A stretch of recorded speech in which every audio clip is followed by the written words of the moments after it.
Olá a todos vocês, como vão? Espero que estejam todos muito bem e se cuidando para continuarem bem, né? Vamos para mais uma hora do conto hoje. E hoje nós vamos conhecer um conto dos irmãos Grimm. Esses irmãos, eles nasceram no século XVIII, há muito tempo atrás. Nasceram na Alemanha e viveram por lá mesmo.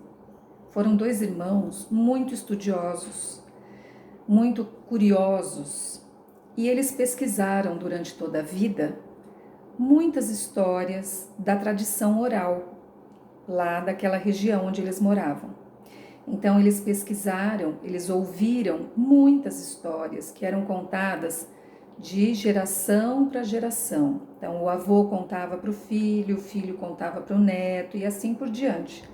E essas histórias que eles foram ouvindo, eles organizaram todas elas, registraram, escreveram e deixaram essas histórias para nós, para que a gente pudesse conhecer, né? E uma das histórias deles, que é a que eu vou ler hoje para vocês, chama-se A Serpente Branca. Vamos saber o que acontece nessa história? O que será que faz essa serpente? Vamos lá? Há muito tempo existiu um rei cuja sabedoria era famosa em todo o país. Tudo ele sabia e era como se o conhecimento das coisas ocultas lhe fosse trazido pelo ar. Ele tinha um costume estranho, porém. Todos os dias, no jantar, após a mesa ter sido retirada e todos terem saído, o rei fazia um criado trazer-lhe mais uma travessa. Essa travessa vinha tampada e nem o criado sabia o que havia nela. Na verdade, ninguém sabia, pois o rei esperava estar sozinho para destampá-la. Isso já acontecia havia muito tempo, mas chegou o dia em que o criado não conseguiu mais conter a curiosidade e levou a travessa para o próprio quarto. Depois de fechar a porta cuidadosamente, ele levantou a tampa e descobriu que lá dentro havia uma serpente branca. Ao vê-la, o criado não conseguiu resistir à tentação de prová-la. Cortou um pedaço e levou-o à boca. Tão logo o pedaço da cobra tocou-lhe a língua, ele ouviu diante da janela um estranho coro de vozes delicadas. O criado foi escutar e percebeu que eram os pardais, conversando entre eles e contando tudo o que tinham visto e ouvido no campo e na floresta. A serpente lhe dera a capacidade de entender a língua dos animais. Certo dia, o mais belo anel da rainha desapareceu, e a suspeita do roubo recaiu sobre o criado, pois era ele que cuidava de tudo. O rei mandou chamá-lo, repreendeu-o e disse-lhe que se até o dia seguinte não indicasse o nome do ladrão, ele seria considerado culpado e depois punido. De nada adiantou o criado dizer que era inocente. Angustiado, ele se dirigiu ao pátio e ficou pensando no que poderia fazer naquela situação.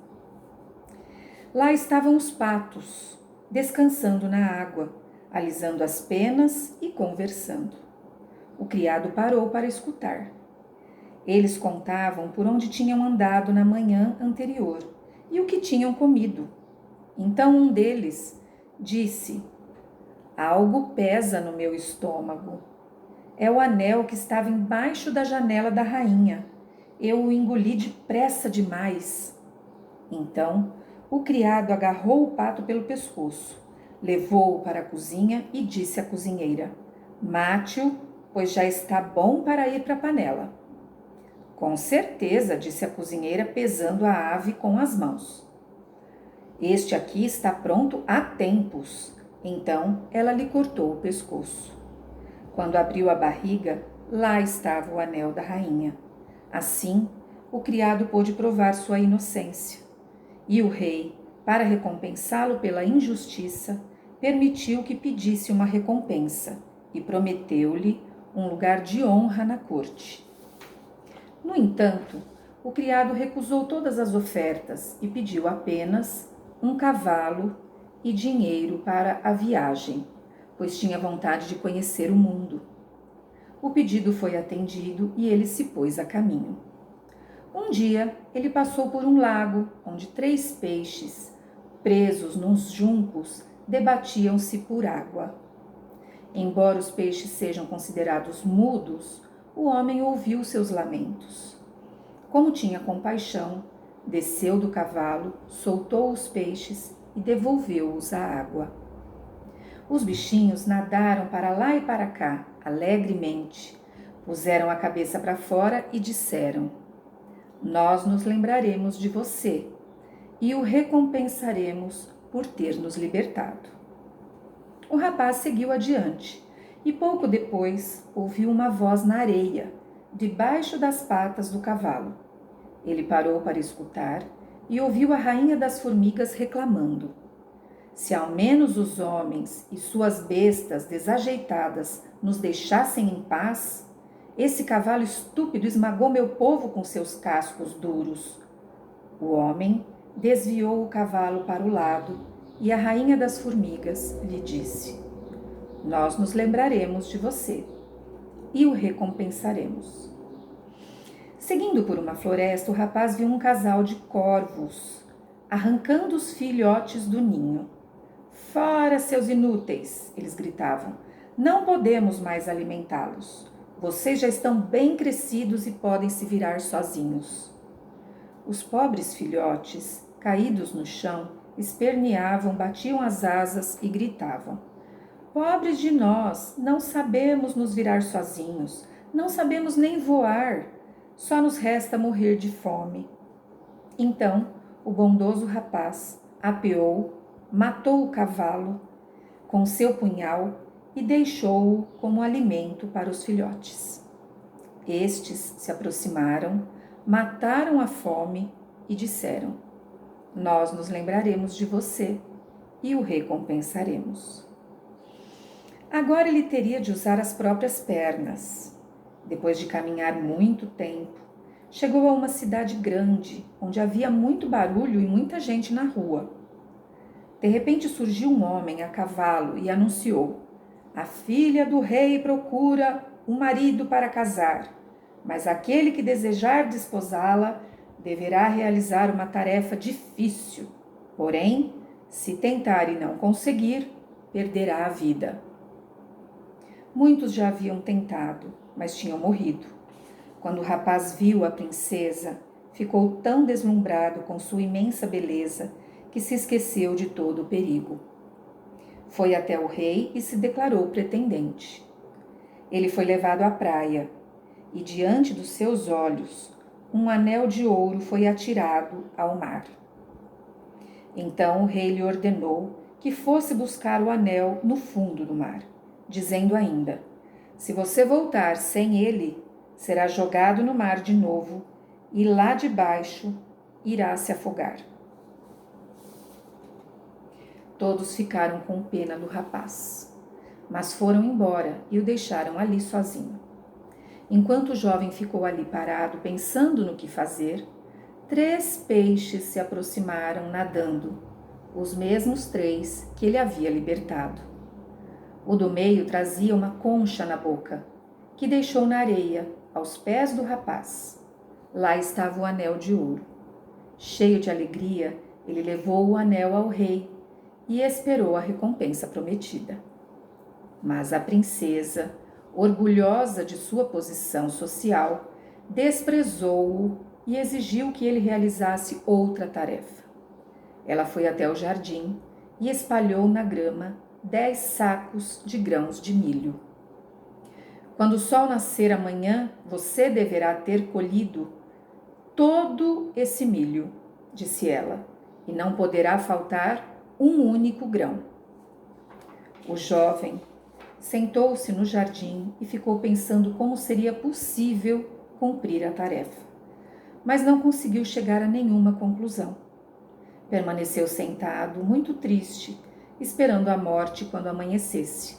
Porém, quando os primeiros raios do sol caíram no jardim, ele viu que os 10 sacos estavam cheios, um ao lado do outro, e que nenhum grão ficara de fora.